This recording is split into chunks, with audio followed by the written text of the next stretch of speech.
Are you ready? Yeah. You may begin. Okay, so Shaka Zulu, Legend Lord Leech. Leech means king. So first of all, I decided to start telling you a little bit about Shaka Zulu. And first of all, his last name actually isn't Zulu. Zulu is the tribe that he's from, which is kind of important, pertinent to the story because he united like all the tribes that were of essentially the people who spoke the Nguni language, which is a bunch of different tribes like Swazi, Thimbu, and the Ngoni, for example. And so no one actually knows what he looks like. This is supposed to be a theoretical depiction of him. And his actual name was Shaka Ka Sinzingakona. So there you go. That's that guy right there, theoretically. And so what he did was basically he revamped the Zulu military and used that to conquer the surrounding people that were basically around him, pretty much. Because what he did was he switched up the military tactics and used this thing called the bullhorn formation, where essentially it's like the entire body, of the army is set up in a way that represents the bull. And you have the horns, which on the outsides are usually used to like flank.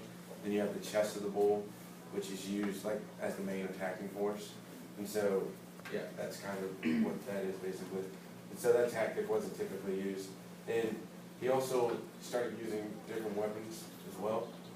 And like traditionally in South African warfare, they only used one spear, which was the assegai, which was a throwing spear that you would use, and that's basically when tribes fought each other.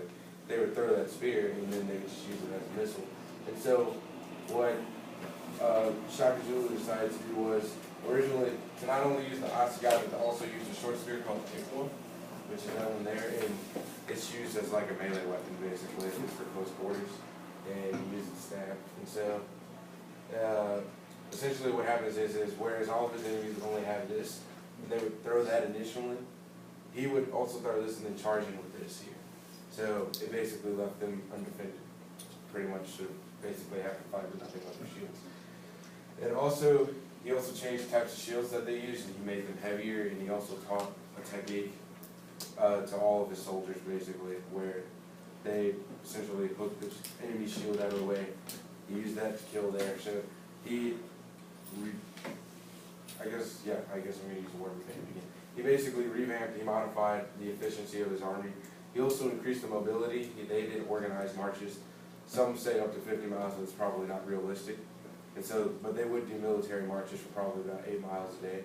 And so essentially they were a very mobile army. They were able to get around very easily. And so what does all of this military stuff have to do with nationalism? Well, like I said, it has to do with him uniting the Nguni people, which from tribes like the Thimbu, which Nelson Mandela was a part of, the Swazi, and the Nguni. And so basically the reason why that's a big deal is because he brought them together as a whole, which when you think about it, a lot of stuff would be very different politically and socially in South Africa if it weren't for that. For example, Nelson Mandela being who probably would have been a thing if they weren't, unified like that as they were. And so, yeah, and Swazi, for example, there's a whole bunch of other countries in South Africa too, just because he helped bring them all together like that. So, that's it.